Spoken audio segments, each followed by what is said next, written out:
Assalamualaikum warahmatullahi wabarakatuh. Halo semua, Perkenalkan, kami dari kelompok 1. Pada kesempatan kali ini, kita akan menjelaskan mengenai kebijakan harga. Baik, memasuki pada pertama, yaitu pengertian. Harga merupakan unsur bawaan pemasaran yang bersifat fleksibel, artinya dapat diubah dengan cepat. Dan harga merupakan nilai uang yang harus dibayarkan oleh konsumen kepada penjual atas barang atau jasa yang telah dibelinya. Dan dengan kata lain, harga adalah nilai suatu barang yang ditentukan oleh penjual. Harga juga dapat diartikan sebagai ekspresi dari sebuah nilai di mana nilai tersebut mencakup 3 hal, yakni 1. Kegunaan dan kualitas produk. Yang kedua, citra yang terbentuk melalui iklan dan promosi.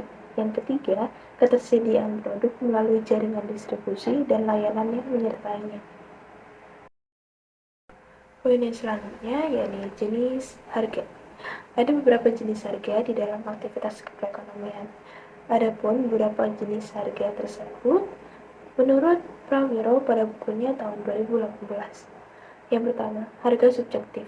Harga subjektif adalah harga yang ditetapkan berdasarkan taksiran atau opini seseorang.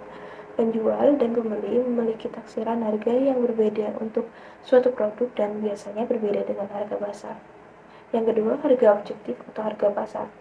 Nah, harga objektif adalah harga yang telah disepakati oleh penjual dan pembeli. Nah, nilainya dijadikan patokan bagi para penjual dalam memasarkan produknya. Yang ketiga, harga pokok. Harga pokok merupakan nilai real suatu produk atau jumlah nilai yang dikeluarkan untuk menghasilkan produk tersebut. Yang terakhir, yang keempat adalah harga jual, di mana harga pokok ditambahkan dengan besarnya keuntungan yang diharapkan oleh produsen atau penjual. Umumnya, harga jual pada masing-masing penjual berbeda, namun tetap berpatokan pada harga pasar. Baik, selanjutnya mengenai menetapkan harga. Menurut Kotler dan Galler, harga merupakan salah satu elemen bauran pemasaran yang menciptakan pendapatan, yaitu faktor lain menciptakan biaya. Harga juga merupakan elemen yang paling mudah untuk disesuaikan dalam program pemasaran, fitur produk, saluran, dan bahkan komunikasi membutuhkan banyak waktu. Menurut Kotler, suatu perusahaan harus menetapkan harga untuk pertama kalinya ketika mengembangkan produk baru. Terdapat 6 langkah dalam penetapan harga, yaitu yang pertama memilih tujuan penetapan harga, yang kedua menentukan permintaan, yang ketiga memperkirakan biaya, selanjutnya menganalisis biaya, harga, dan tawaran pesaing, yang kelima memilih metode penetapan harga, dan yang terakhir yaitu memilih harga akhir.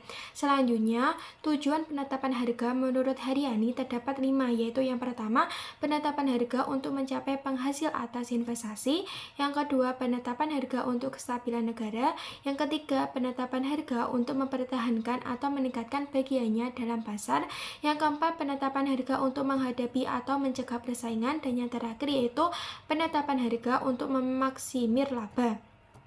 Menurut Kotler dan Galler, ada 4 indikator penetapan harga, yaitu yang pertama terjangkau atau tidaknya harga, yang kedua kesesuaian antara harga dengan kualitas produk, yang ketiga daya saing harga, dan yang keempat yaitu kesesuaian harga dengan manfaat produk. Oke, yang selanjutnya adalah merespon perubahan harga. Proses merespon perubahan harga melibatkan penyesuaian harga produk ataupun layanan oleh perusahaan sebagai tanggapan terhadap dinamika ekonomi. Faktor yang memengaruhi penyesuaian ini mencakup biaya produksi, kemudian ada juga tingkat permintaan pasar, persaingan, dan juga kebijakan pemerintah. Sasarannya adalah untuk optimalisasi keuntungan ataupun mempertahankan posisi pasar yang sedang bersaing. Strategi yang dapat diadopsi dalam merespon perubahan harga itu mencakup beberapa hal. Yang pertama itu ada penyesuaian harga secara langsung, yang kedua ada pemberian diskon ataupun promosi, yang ketiga ada penawaran paket menarik, kemudian yang keempat itu ada diferensiasi produk melalui peningkatan kualitas ataupun fitur tambahan. Ini merupakan langkah-langkah strategis untuk menghadapi perubahan dalam lingkungan ekonomi dan juga pasar. Materi selanjutnya mengenai praktik kebijakan penetapan harga berdasarkan af'al Rasul. Terdapat beberapa hal yang perlu diperhatikan. 1. Tidak diperbolehkan melakukan pembatasan harga komoditi. Dalam hal ini, Rasulullah SAW memerintahkan untuk melakukan persaingan yang sehat dalam penjualan. Kedua, sebagai penjual harus tegas dalam penentuan harga. Nabi SAW bersabda, penjual harus tegas dalam timbangan dan takaran. 3. Dilarang melakukan penimbunan barang. Hadis dari Maimar bin Abdullah dari Rasulullah bersabda, tidak menimbun kecuali orang yang salah. Keempat, menurut Ibnu Taimiyah, harga ditentukan sepenuhnya oleh mekanisme permintaan dan penawaran.